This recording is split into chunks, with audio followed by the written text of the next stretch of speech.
Hey everyone, we're going to go ahead and get started. Welcome to this webinar. Welcome to this next Kalena webinar. We're going to be talking about evaluating conversational AI agents.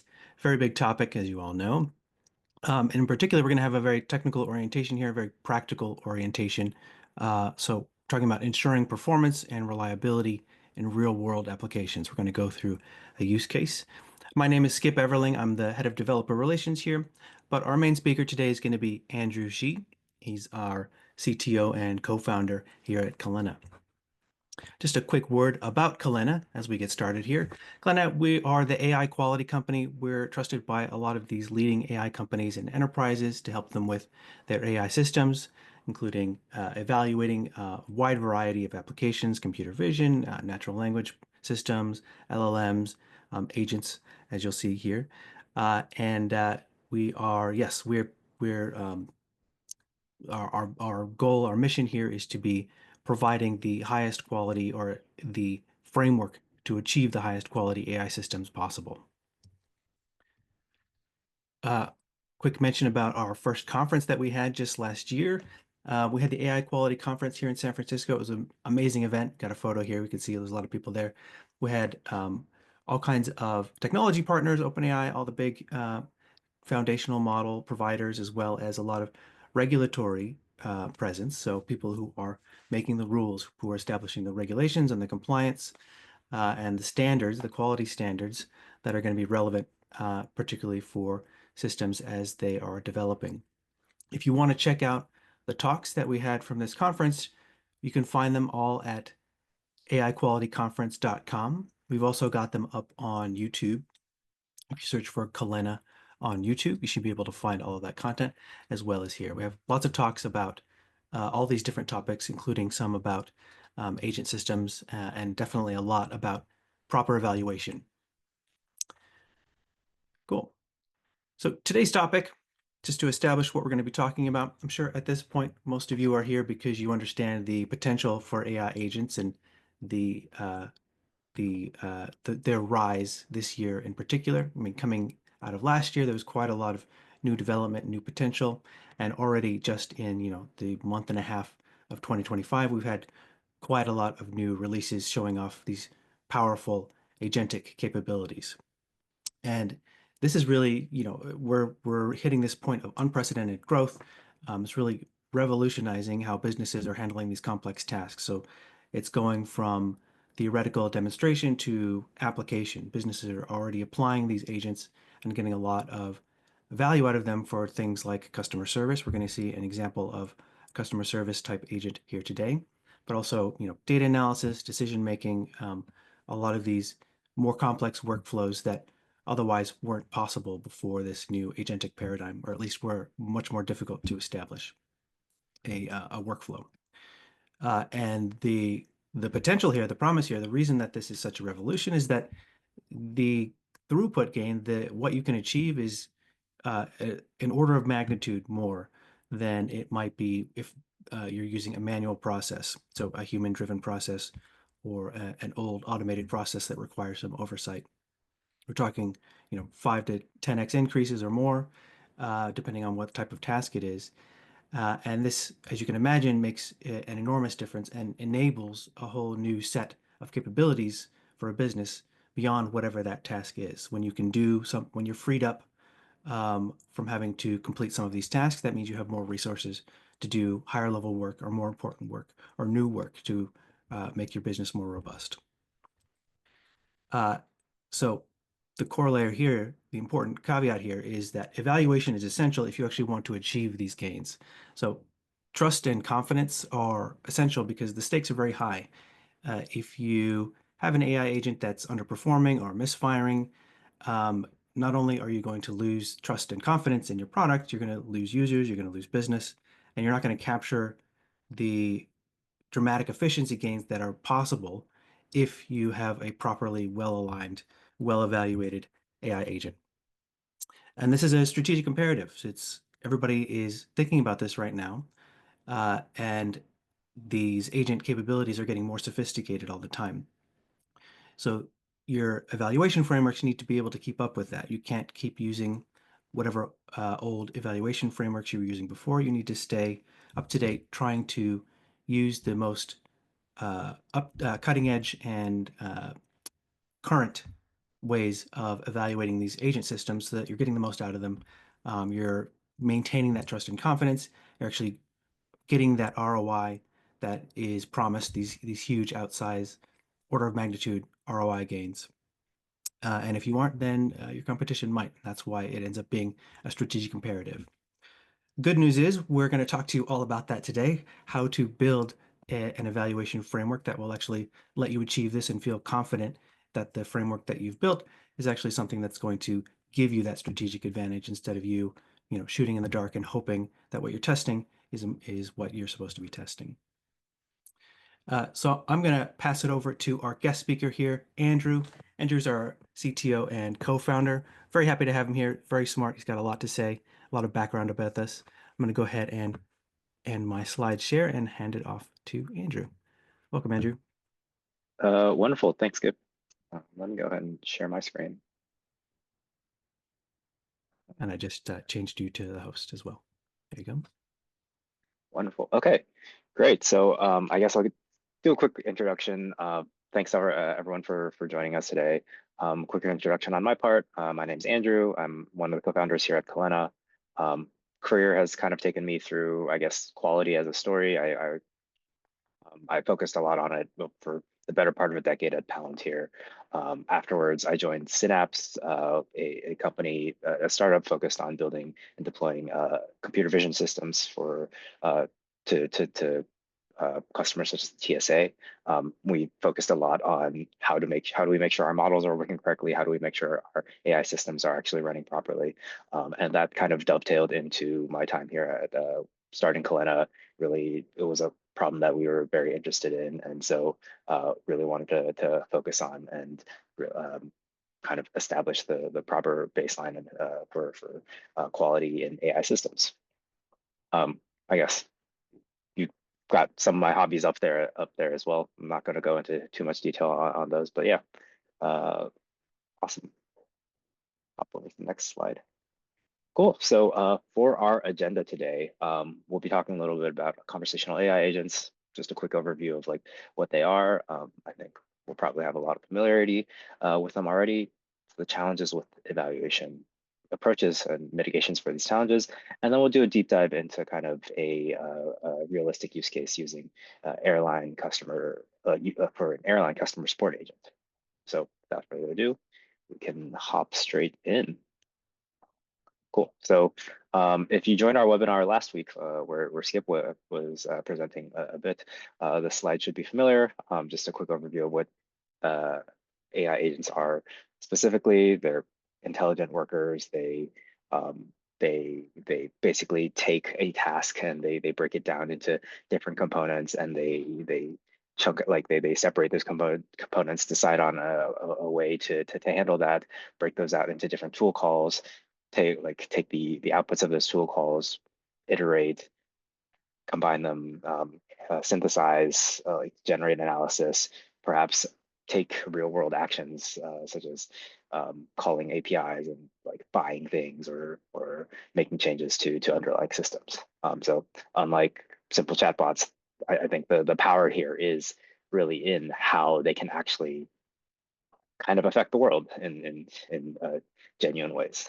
And so I think a lot of the agents that people are thinking of are driving towards are conversational, where the idea here is with a conversational agent, you're not kind of just saying, hey, do this for me, and it goes and spins its brains a little and like behind the scenes calls into different services and such, but it's interactive. You don't necessarily like it really can really help land on the right course of action. It's got task-oriented dialogue, and what that means is like what you'll do is like you'll actually it's a two-part system where with the user trying to achieve a goal and the agent sort of helping them, and that allows for a lot more power and a lot more complexity in the types of problems that you solve. And because it's sort of multi-turn, that means you also have a lot more curveballs in terms of making sure that all the context that has been past in past, like earlier stages of the conversation are maintained, that all of the needs from the end user are properly communicated, and that there's like you might need to backtrack, correct some things, make sure that you're working on the most proper course of action, adapt to the different infinite demands that someone might throw at you, right? So they're more powerful and they're also more complex, and so that makes it a very interesting problem from the evaluation standpoint, which I'll go into now. So um, I guess to dive really quickly into the challenges then of working with of evaluating a conversational agent. Well, one is just consistency across the conversation, right? You have to you're still basically putting on this human level power support like interface, where you're responding to the conversation. You're trying to ensure that your performance is consistent across the conversation. You are your your behavior is consistent across the conversation, and the information that you're using is remains sort of consistent throughout all that, right? At the same time, there's as mentioned before, there's the risks are higher because there's real world impact if because you have integrations with real systems.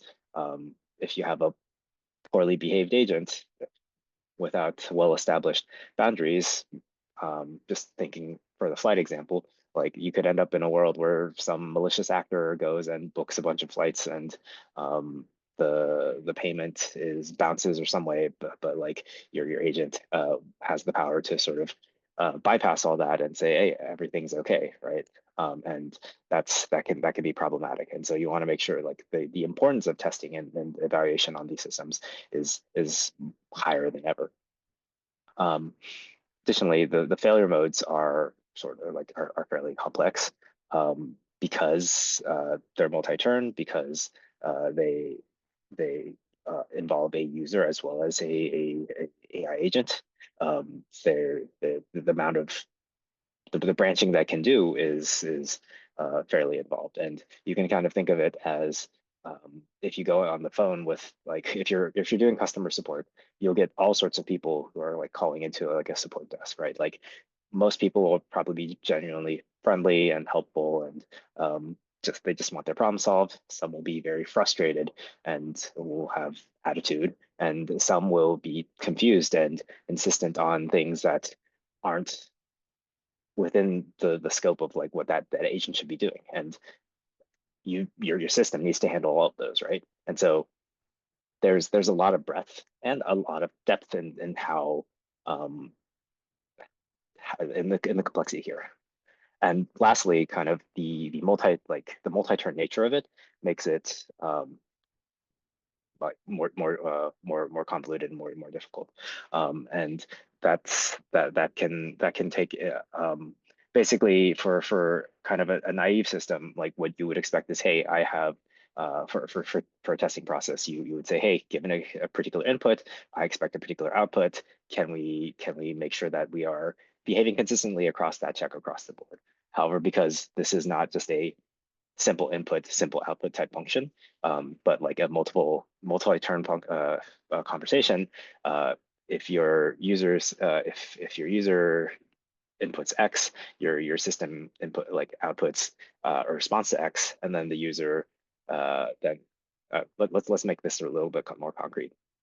If a user says, "Hey, I'd like to book a flight," your system responds with, "Hey, here are some flight details," and then the user says, the user can say, actually, no, I don't want to book a flight. Yes, let's go move forward. What are the baggage fees for that, right? And so you have branching paths that the user can take, and then your system should be responsive to those branching paths and respond in different ways. And so you can't just simply take a script and say, "Hey, this is here you go. This is the this is my single data point that I'm testing one by one." You need to actually be able to represent the complexity of a particular user in as a scenario for your system evaluation.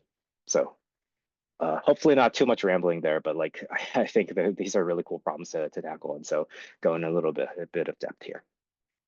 Um, and so I guess just to move forward, then what what can we actually do for these types of problems?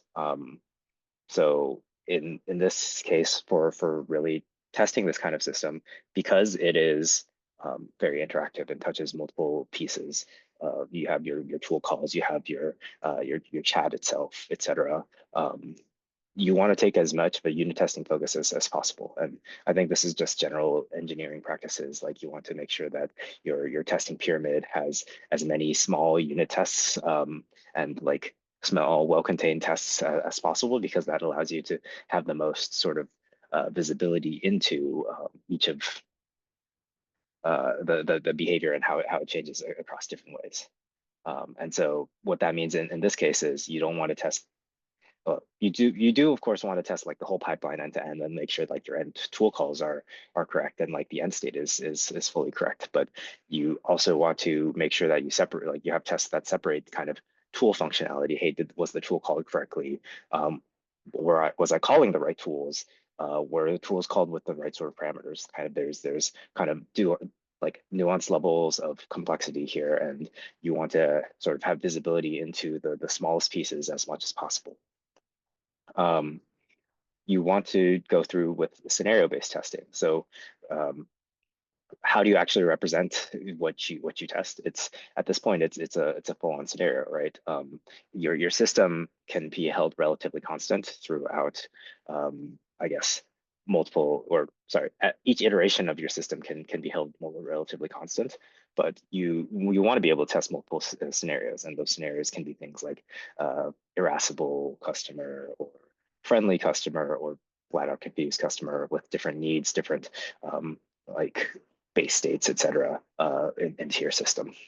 Um, and that sort of kind of user needs to be a simulated user, because it takes, like, you're not able to test the system without kind of a two-part conversation. It takes two to tango here. And so what you'll want to have is, yes, you'll have your agent, but you also want to have what we call an acting agent to simulate your user based on the different scenarios that you've put together. And I'll go into that in a little bit more detail later. And the last piece, not necessarily restricted to conversational agents as much as just AI agents in general.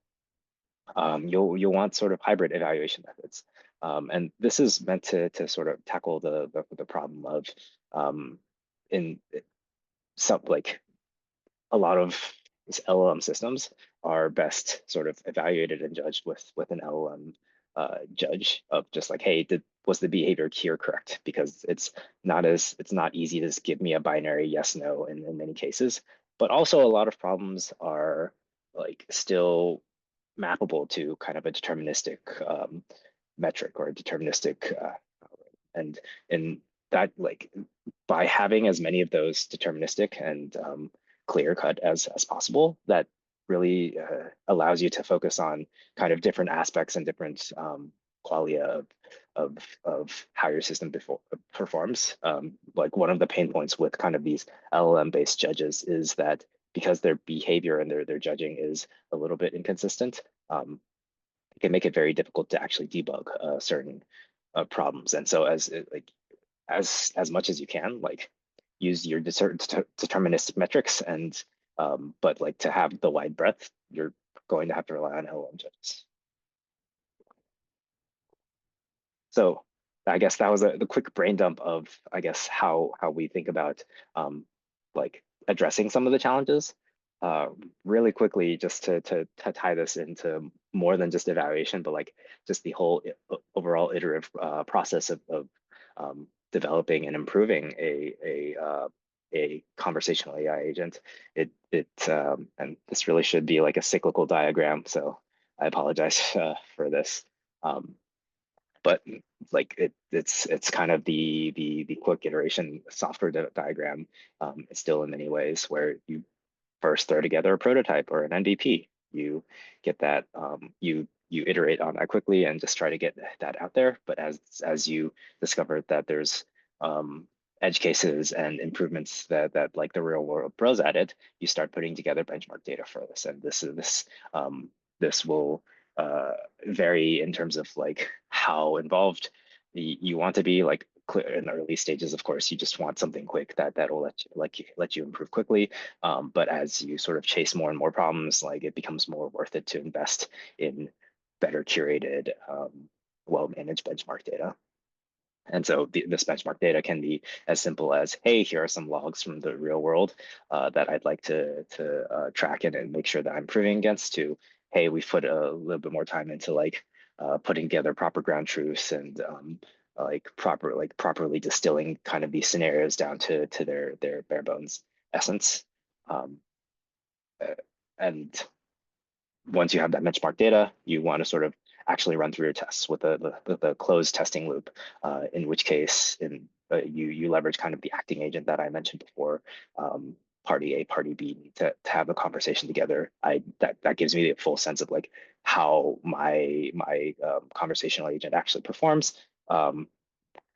Collate those results from that, of just like get those logs, manage them in a system so that I can view them at some reasonable scale rather than going through them one by one, deriving metrics, kind of getting an sense of like does my system perform in aggregate or on various detailed scenarios, and finally doing that evaluation of like seeing how does my system perform, where are my weaknesses, what kind of debugging can I do, how can I iterate on either the architecture of my agent or my prompt itself, my system prompt, to improve the process as a whole. And then you kind of go and run through, based on those evaluations, change your prototype, or change your system, improve it beyond an MVP, but continuously do that evaluation and check process to improve your conversational agent. Cool. So I guess that was the quick the quick overview of the sort of evaluation process, like, or the development cycle for a conversational agent. I'm going to jump into a more detailed deep dive with based on a more based on a specific scenario. And while we're going through this, just want to do a quick reminder, and I think Skip sent it in the chat as well. But like, if you have any questions, throw them into the Q&A widget, and we'll make sure to get to them at the end of the presentation.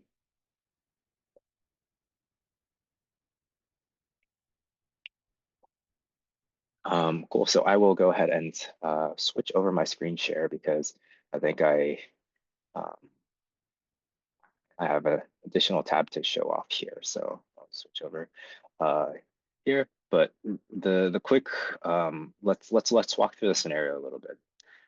So the high level of this is this builds off of a paper by the Sierra AI research team, where they describe airline customer service agent, and we go ahead and implement that agent, as well as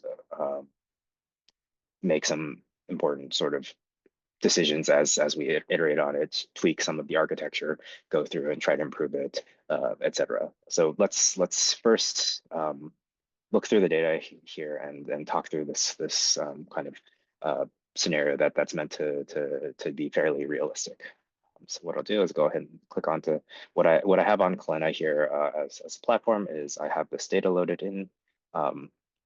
This is loaded up as a single data set within the platform.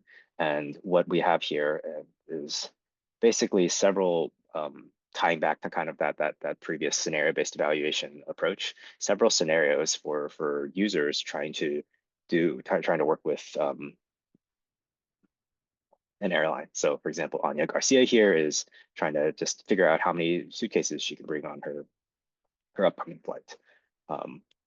Noah Mueller here is dealing with a certain amount of frustration, is presenting misinformation, doesn't really remember kind of what's going, like what bookings he has. And so like is meant to sort of check the agent for like how well can it handle these sort of unexpected or um, uh, scenarios where the user themselves might be wrong.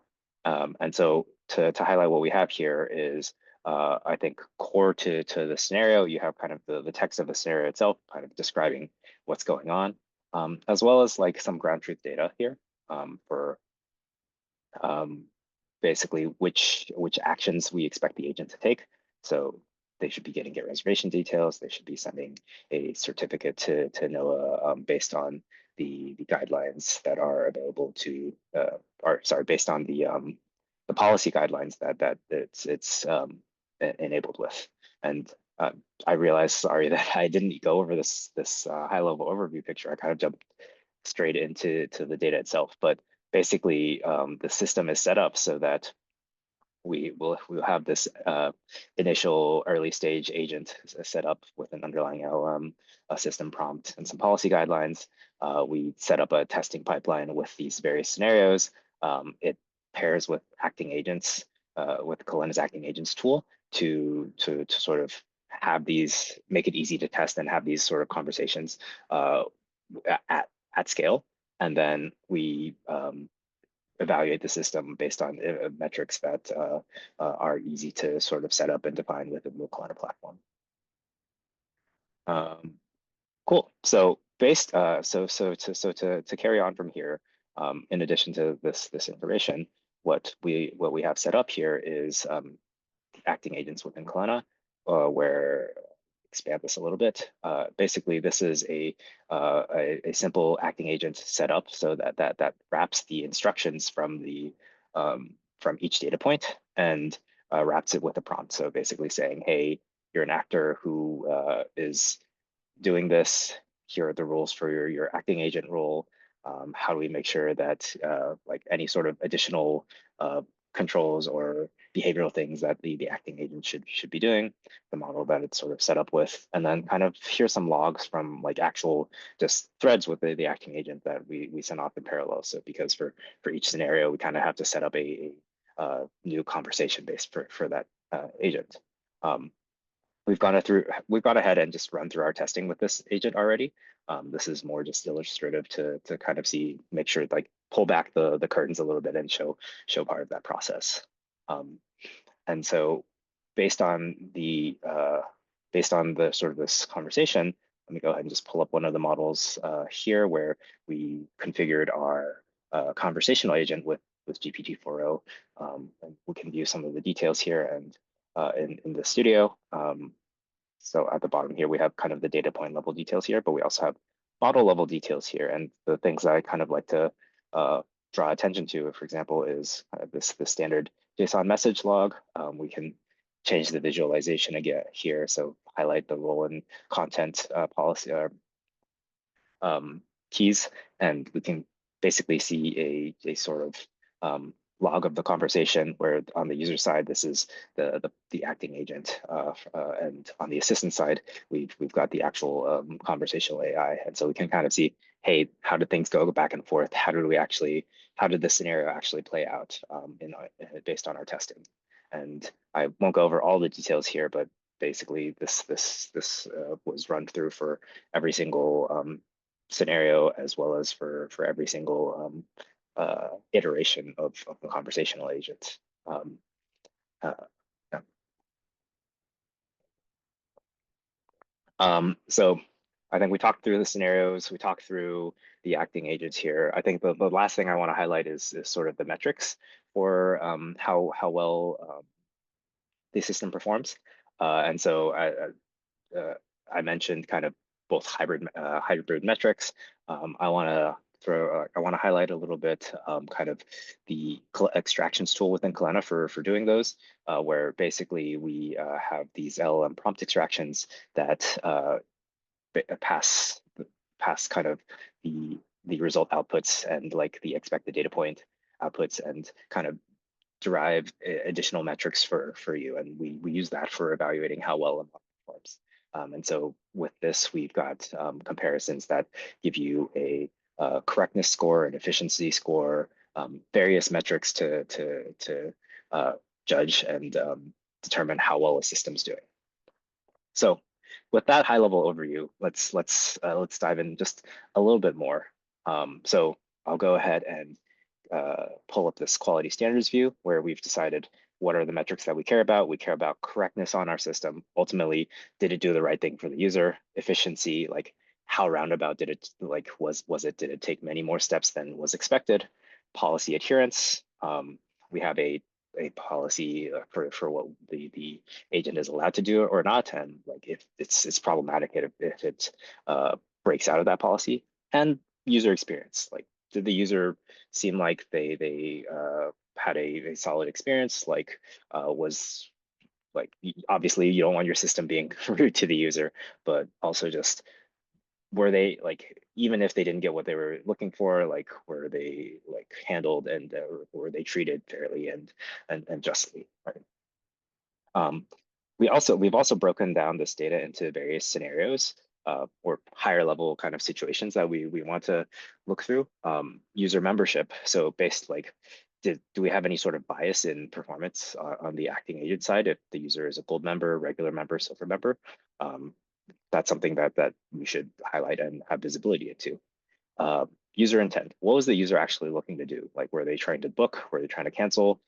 Is a combination of those, or purely information based, or were they trying to update their reservation? And so these are also just to highlight like things that we were able to stratify and break down into these test cases based on uh, LM extractions within Kalena. So basically augmenting your initial data with metadata that you can quickly and sort of easily just grow and help you hone in on various situations that you might care about. I'll skip over payment method count just because, just in the interest of time, just want to make sure that we're touching on the high level points here. So now that we have kind of this framework for doing all this evaluation, and I know that it took a while to get here, but like now that we have this set up, how do we actually go ahead and iterate and improve our system? Well, to start with an initial naive sort of problem, um, which LLM do we even want to use to back our system, right? There are many out there. I think GPT and Claude are kind of the big players here, but like we saw the rise of DeepSeek just uh, 2 weeks ago, and so like there are more and more tools and options that are becoming available. Let's go ahead and at least take the first question. Like first question is like, which one do we use? And maybe we decide that we have a few parameters, correctness being one of them, but also maybe latency, right? We want to make sure that the system works well and like doesn't take forever to get back with the response.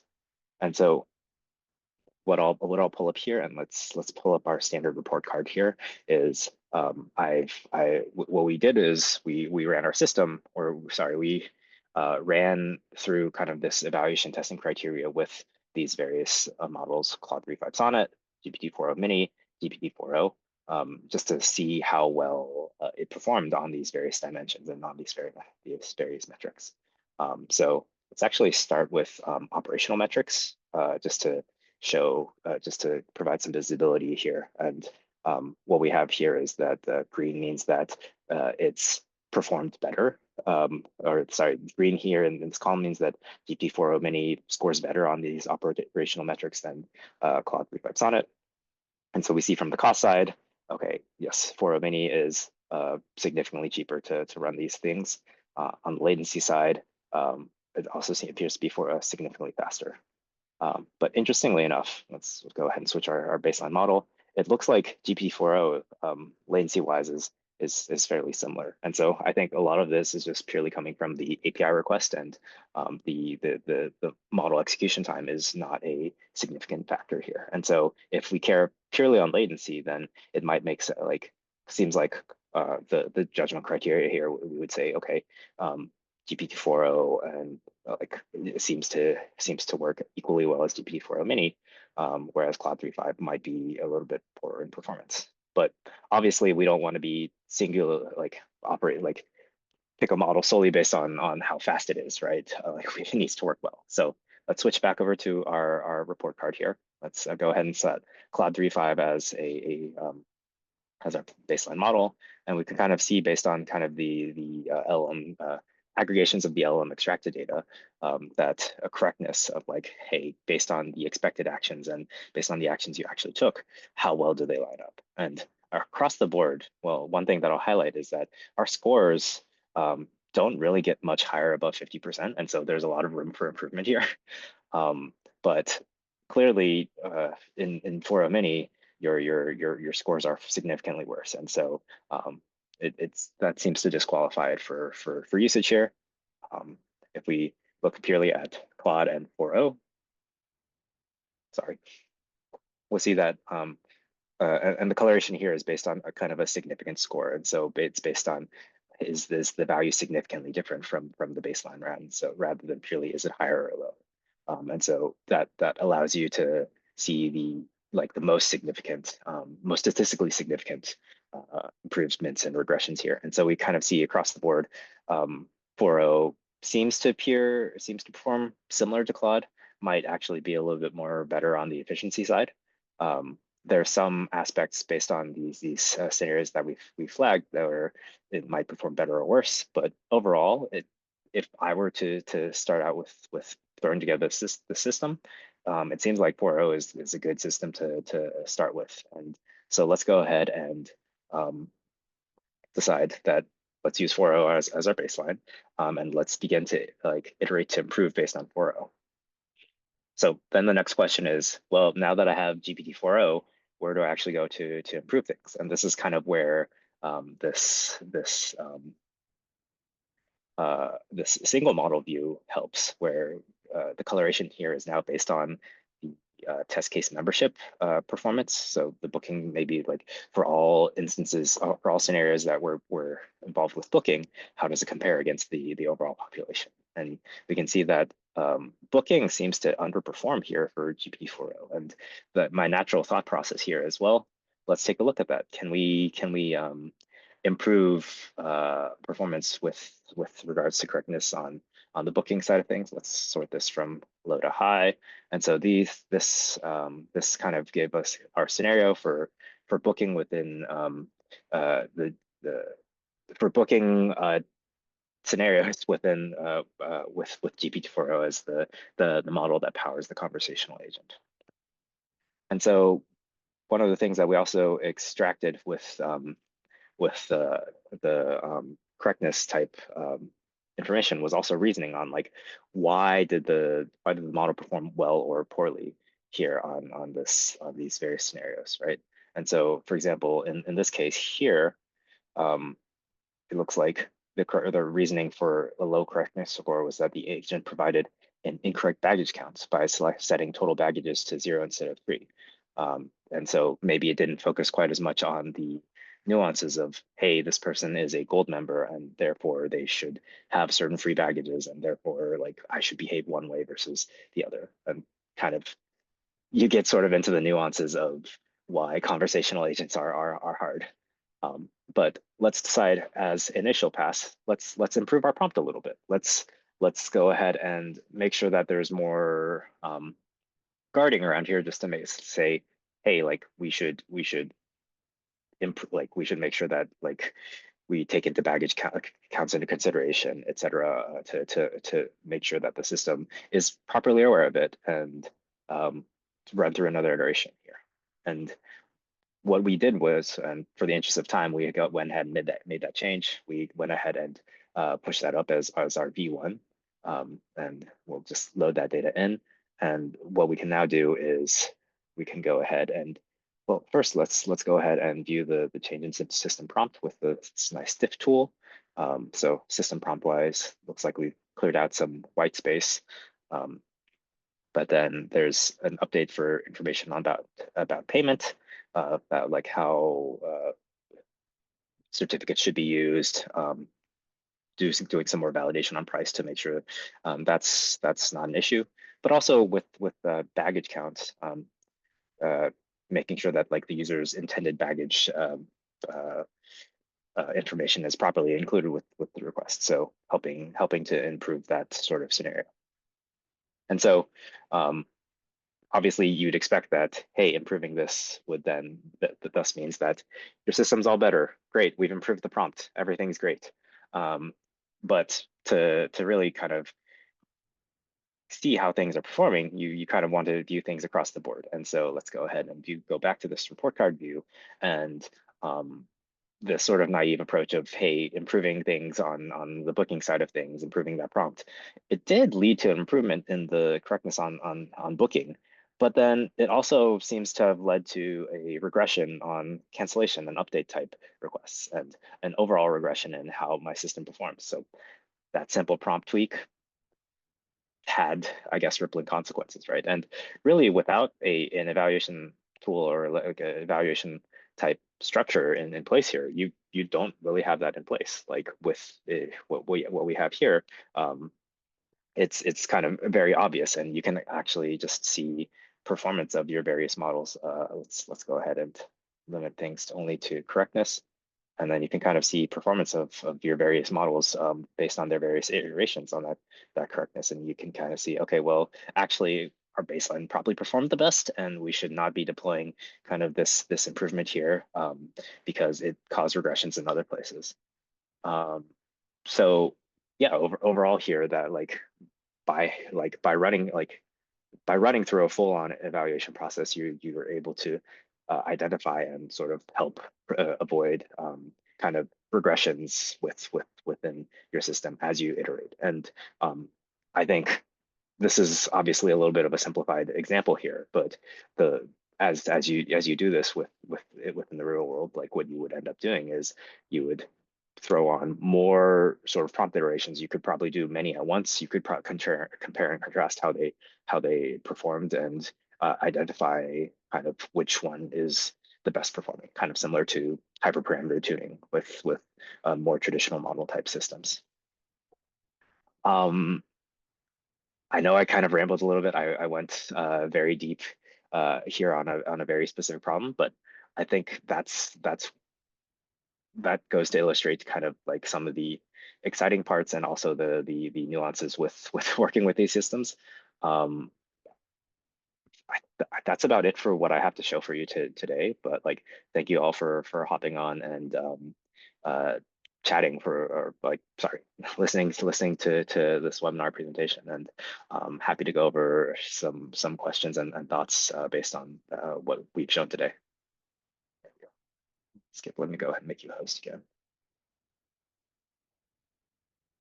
Thanks, Andrew. Great presentation as always.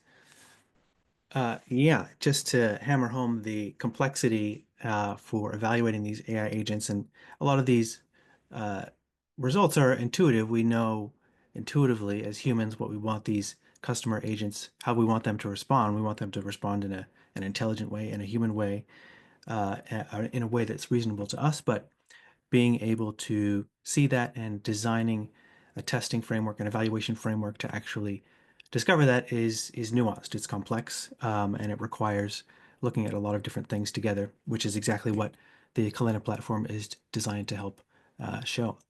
So we do have a few questions here. The first one I'll read for you, Andrew, is from Jason. Jason is curious about the selection process for what LLM model to use in various scenarios. You're Sorry, muted, I'm Andrew. muted. Yeah, so I think we touched on that very briefly, and I see this one was sent about 20 minutes ago. So uh, like it what we did here was basically defined a few evaluation criteria and looked at just performance with various LLMs, right? Um, based on those like criteria, this chose one that worked the best. So I I hope that it like answered the question, and I know that like this one was asked a while back, but please let us know if not. Yeah. Great. Next question here is from DT Rosenoff. He asks, or they ask, how do you evaluate policy guidelines? Uh, so how to balance those against agentic metrics and agentic LLM training? Yeah, so in this example for the policy guidelines, we basically wrapped kind of the policies in a metric and said, hey, based on the conversational log here, as well as kind of the particular actions that were taken, did we align with the recommended policies or not? And this does admittedly go fall into some of the pitfalls of hey, like if your LM judge is non-deterministic, then you've got less consistency around there. But in aggregate, that seems to still perform fairly well for us on understanding did things adhere to policies or not. Right. From Chris is the next question. Rather than prompt adjustment, might RAG adjustments improve the agent performance? Yeah, I mean, absolutely. That I think in this case, yes, like we like I simplified it a little bit for a prompt adjustment, but a RAG adjustment might also for information like obviously your agent needs to retrieve information about existing flights and such. And so we there's like this goes kind of into the kind of the unit testing approach where, hey, can you actually improve your retrieval system as well independently of just it being a tool call for your agent? And obviously improving that retrieval system would also lead to improved performance. And so you can either evaluate your RAG independently or like look at the full pipeline flow um, and see based on that RAG adjustment how things perform. I would suggest like looking at the RAG system as a separate unit first before like evaluating the full pipeline for the flow. But absolutely, like if your system is failing due to poor retrieval, then you would definitely want to improve your RAG system.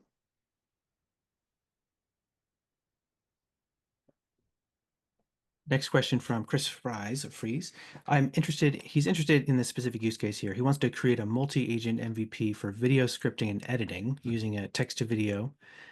He's curious if Kalena can help him achieve his goal and how he might be able to do that. Yeah, sure. MVP for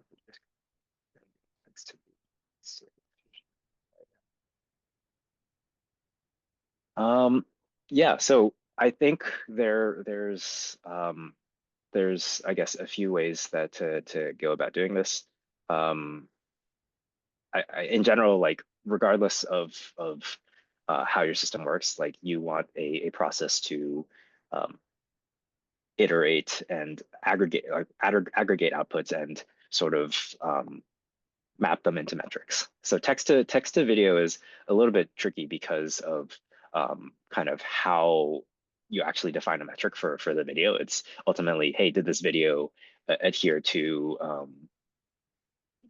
like adhere to what the user is looking for? And you can and I think existing LLM based metrics or like extractions don't necessarily solve that problem quite as well. Like certainly you can provide the video and then like and then say, hey, did this video actually match the scenario well, and like get a binary yes or no um, type answer. But then you can still sort of track performance based on metadata information, such as, hey, if this is conversational, how long was the conversation thread, right? Was the user satisfied or not?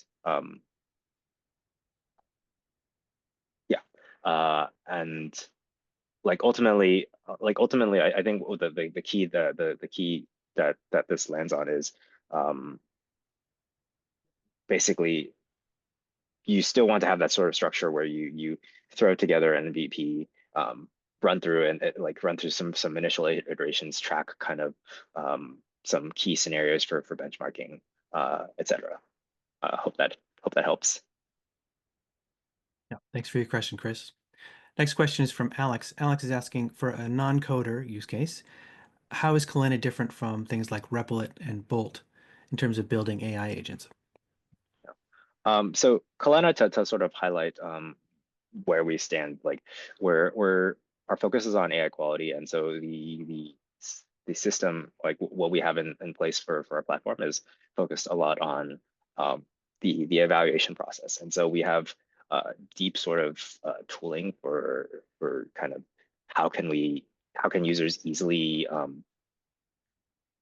evaluate like how well their systems are performing. But it like I guess I would say that we are not like a tool for building AI agents. So I think that's a significant difference. Well, we still have time for a few more questions. Thanks for your question, Alex. If you have more questions, drop them in the Q&A. While we're working on that, I do have a question for you myself, Andrew. Just thinking about, your history in the AI space, having had to evaluate a lot of different AI systems over time. What are you seeing as kind of the unique challenges now with these agentic systems, and what are you anticipating this year and next year in terms of the challenges that maybe are complicating the way that you've done evaluation in your career up to now? Um, I mean, I know it sounds kind of like a broken record here because I've mentioned it in this call, but like I think the complexity is like the challenge. Like the this goes all the way back to just last year or like early last year, the year before. It felt like RAG systems were kind of all the rage for people actually building stuff with AI and like building stuff on top of like the powerful LLMs that appeared. Um, and to a certain degree, I was kind of personally a little bit disingenuous with, or not disingenuous, but um, like not quite as excited about them, just because it ultimately felt like a lot of the failure for kind of these RAG systems manifested as, oh, like, hey, I had a chatbot that said something silly, or it like it told me I could buy a car for $1, right? When it like actually wouldn't. But like now that you have agentic systems that are actually starting to like pop up, that there's more impact, and like ultimately that impact is exciting. I think that it really means that like the usage behind a like these AI systems is actually manifesting into reality. And like I like I mean I think I'm personally biased, but like I see that as becoming a bigger and bigger thing that like drives industry. And also because of that, like the consequences are realer and realer. Hmm. Yeah, agreed. Got a new question here from Neil. Neil's curious about real-world example, in particular where AI has significantly improved decision making in any of the companies that we worked with, either the customers now or previously. This is Neil from the Boat Shed team. Thanks for your question, Neil. Yeah, sorry, let me think through this real quick. Um, and I don't know if Mohammed, my co-founder, like has any answers for this as well off the top of my head. I think for on our side, because we're focused on evaluation, I think the tooling that or the customers that we work with are just focused like I think a majority of our customers are still more in the traditional AI, ML development space, and so it like they want to see kind of their information, and like they want to see their metrics, right? And the I think the most beneficial thing of kind of the development like the development of LLMs is that it allows us to provide better, or not like a wider scope of metrics, and like it allows you to understand different facets of how well your system is performing outside of, okay, what's my precision, what's my recall, what are these standard numeric metrics, but some harder to track facets of like, hey, is like, am I failing a lot due to X, Y, or Z nature? Is my system providing a bunch of misinformation? Am I detecting objects in like corners worse than I am detecting in like the center of the image? And like, I think in some ways you can still track those with numeric metrics, but like the like having AI tooling available to you, like within an evaluation platform, really makes them more like easier to unlock, easier to iterate on, easier to sort of identify, and that's been exciting. Right. Yeah, I see Mohammed is also typing in an answer for you, Neil. So get some more context for you there. Um, Last moment for any additional questions, if anybody has one. But Andrew, just thinking about everything that you've presented today, any key things in your mind as you're thinking about evaluation right now, and the way that people can make use of the platform to achieve their goals? Um, I feel like nothing that I haven't really thought too much about already. Like I think personally, this kind of in my mind goes back to um, prior to like the development, like the popularization of AI tooling and such.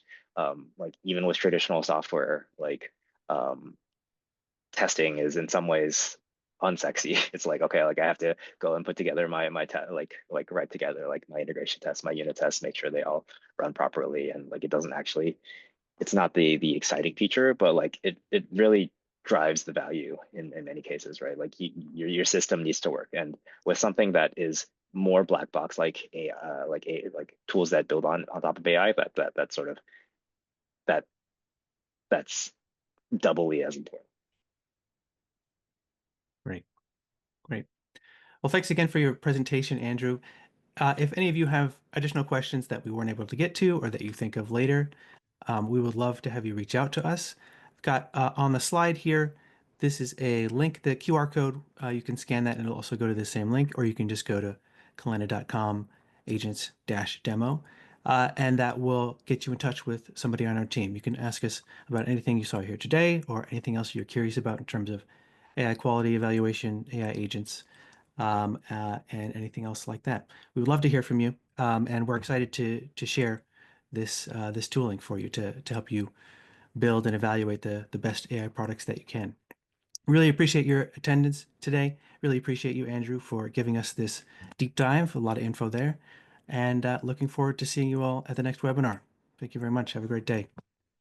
Thank you all.